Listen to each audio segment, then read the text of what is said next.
दोस्तों नमस्कार। स्वागत है आप सभी को आपके अपने यूट्यूब चैनल पे। इस वीडियो में बात करेंगे मिथिला यूनिवर्सिटी के जितने भी पार्ट 2 के छात्र छात्राएं हैं जिनका भी ऑनर्स पेपर हिंदी है, तो हिंदी ऑनर्स पेपर के पेपर 3 से जितने भी इम्पोर्टेंट क्वेश्चन है जो इस बार के एग्ज़ाम में पूछने योग्य क्वेश्चन है वो मैं आप लोगों को इस वीडियो में बता रहा हूँ। तो वीडियो को शुरू से अंत तक जरूर देखिएगा। वीडियो अच्छा लगे तो लाइक करके चैनल को सब्सक्राइब करके ऑल नोटिफिकेशन को ऑन करके रखिएगा।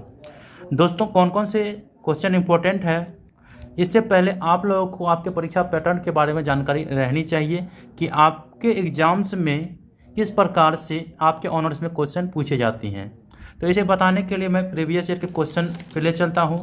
जिस प्रकार से प्रीवियस ईयर में क्वेश्चन पूछे गए थे उसी प्रकार से आप लोगों को तैयारी कर लेना है। ठीक है, तैयारी के लिए इंपॉर्टेंट गेस्ट पेपर रेखा प्रकाशन का होता है जो कि मैं बहुत सारे वीडियो में बताते आया हूँ। ठीक है, देखिए प्रीवियस ईयर अर्थात 2020 में जो क्वेश्चन पूछा गया था किस प्रकार से, देखिए सबसे पहला क्वेश्चन में कह रहा है कि निम्नलिखित प्रश्नों के उत्तर दे, जिसमें क ख ग 3 को क्वेश्चन दिया गया है। तीनों प्रश्न में से अथवा अथवा करके क्वेश्चन दिया गया है, तो इसमें से जो है 3 प्रश्न का उत्तर आप लोगों को देना ही पड़ेगा। ठीक है, और ये आप लोग को किस प्रकार के क्वेश्चन है, कोई टॉपिक ले लेगा, इस टॉपिक के बारे में आप लोगों को भावार्थ विवरण करना है या उसके बारे में कुछ बताना है। ठीक है, इसके बाद दूसरा क्वेश्चन है निम्नलिखित में से किन्हीं 4 पर टिप्पणियाँ लिखे, जैसे एक महादेवी वर्मा के काव्य में रहस्य भावना, इस पर टिप्पणी लिखे। तो यहाँ पे देखिए 6 तक दिया गया है, तो 6 में से किन्हीं 4 पर टिप्पणी लिखना है, छोटा छोटा टिप्पणी लिखना है। ठीक है, ये आप लोगों को याद रखना है।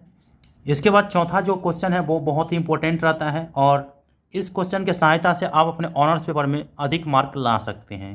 चौथा में 10 क्वेश्चन देगा। ठीक है, जिसमें पूछ रहा है निम्नलिखित प्रश्नों के उत्तर दें। सौंदर्य शीर्षक कविता के रचयिता कौन है, बस इतना आंसर दीजिए, मार्क मिलेगा। हे चीर महान कविता किनकी है, बस नाम लिखिए। चांदनी कविता का रचयिता कौन है, नाम लिखिए। भारती बंदरा किसकी कविता है, नाम लिखिए। जागरी कविता के प्रथम पंक्ति क्या है, इसको बताइए, पंक्ति का नाम कौन सा पंक्ति है। इसके बाद है ले चल मुझे बुलावा देकर, किस कविता की पंक्ति है, नाम लिखिए। मरा हूँ हजार मरण पाई तब चरण शरण, किस कविता की पंक्ति है, नाम लिखिए। हाय मृत्यु का ऐसा अमर अपार्थिव पूजन, किस कविता की पंक्ति है, नाम लिखिए। अंधा युग में कितने अंग है, नाम लिखिए। अंधा युग का पहला अंग कौन सा है, नाम लिखिए। बस इस चौथे क्वेश्चन को अच्छे से तैयारी करिएगा, इसमें भी इंपॉर्टेंट क्वेश्चन मैं लाया हूँ। ठीक है, तो आप लोगों को पैटर्न अच्छे से समझ में आ चुका होगा। ठीक है, कैसे क्वेश्चन पूछा जाता है।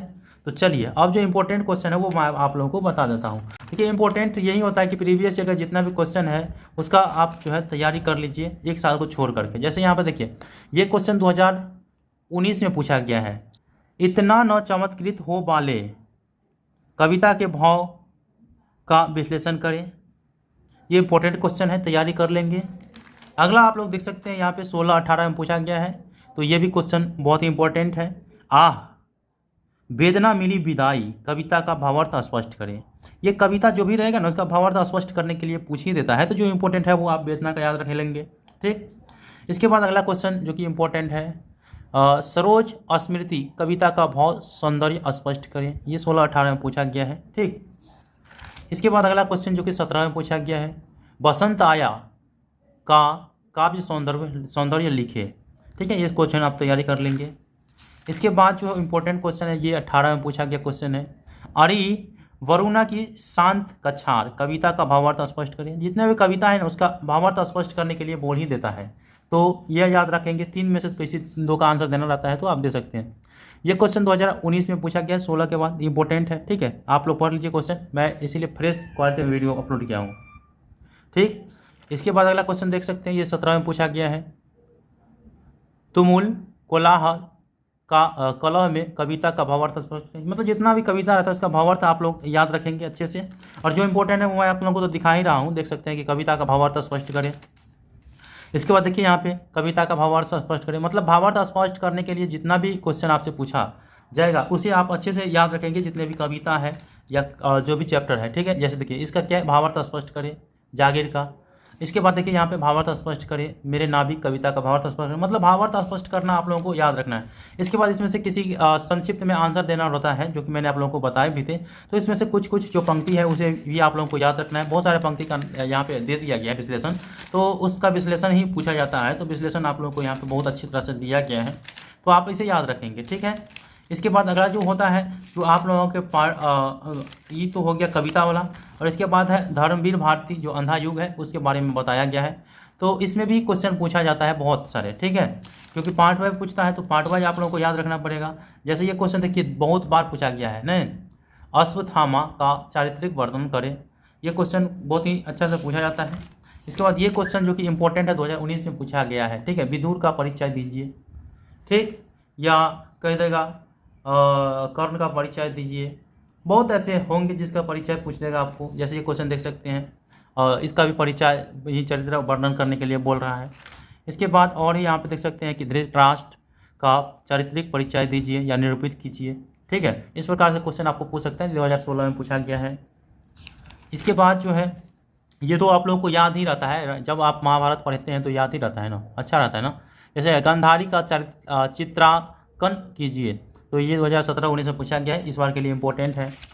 जिसमें मैं टिक कर दिया ना वो इम्पोर्टेंट है, ठीक है, और आप लोग भी जानते होंगे इसके बारे में। देखिए अंधा युग की अभिनेयता का मूल्यांकन तो पूछ दिया है क्वेश्चन 18 में, याद रखेंगे। तो इस प्रकार से आप जो है कुछ कुछ लाइन देगा उसका भी व्याख्या करने के लिए पूछ देता है, तो व्याख्या आप लोग याद रखेंगे, ठीक है। इसके बाद अगला जो टॉपिक आता है जो कि आप लोगों का लघु उत्तरीय रहता है, शॉर्ट टाइप में क्वेश्चन का आंसर देना रहता है। जैसे छायावाद की परिचय या तात्पर्य, अथवा छायावाद का स्वरूप या अभिभाव या की परिस्थितियाँ क्या है, वो आप लोगों को शॉर्ट टाइप ही आंसर देना होता है, ठीक है। तो इस प्रकार से यहाँ पे दिया गया है, तो आप लोगों को अच्छे से याद रखना है। जो क्वेश्चन इंपॉर्टेंट है यहाँ पे देख सकते हैं, ये क्वेश्चन इंपॉर्टेंट है। निराला एक क्रांतिकारी कवि अथवा निराला की विद्रोह भावना। इसके बाद ये देखिए 2019 में पूछा गया है, ठीक है, प्रसाद की प्रकृति प्रेम। इसके बाद जो है दोस्तों अगर आपको इंपॉर्टेंट चाहिए ना तो इससे अच्छा होगा कि 40 से 50 रुपये के अंदर आप लोगों को रेखा प्रकाशन का गेस्ट पेपर दे देगा मार्केट में, आप ले लीजिएगा, ठीक है। इसमें अच्छे से तैयारी हो जाएगा। चलिए ये तो आप लोगों को पता चल चुका है कि कौन कौन से इंपॉर्टेंट है, यहाँ पे लिखा गया है, बहुत ज़्यादा क्वेश्चन है इंपॉर्टेंट है आप रेखा प्रकाशन का। और देखिए जो शॉर्ट टाइप क्वेश्चन जिसको मार्क ज़्यादा लाने में सहायता मिलती है वो यही है। इसमें बहुत सारे क्वेश्चन का आंसर दिया गया है, तो आप लोगों को इससे जरूर पढ़ना है अच्छे से। राइटरों के कुछ कुछ पंक्तियाँ याद रखेंगे, ठीक है। जैसे कहेगा सुमित्रानंदन पंत का जन्म कब हुआ था, याद रखेंगे। भारत माता शीर्षक कविता पंत जी की किस, जो सुमित्रानंद पंत है वो किस काव्य के अंतर्गत आते हैं, उस प्रकार से है। जैसे यहाँ पे देख सकते हैं सौंदर्य कविता के रचयिता कौन है। तो इस प्रकार के जो है लगभग यहाँ पे 101 क्वेश्चन दिया गया है, तो आप लोगों को याद जरूर रख लेना क्योंकि ये इम्पोर्टेंट भी रहता है। तो आई होप कि आप लोगों को समझ में आ चुका है कि हिंदी ऑनर्स पेपर 3 के लिए कौन कौन से इंपॉर्टेंट क्वेश्चन है।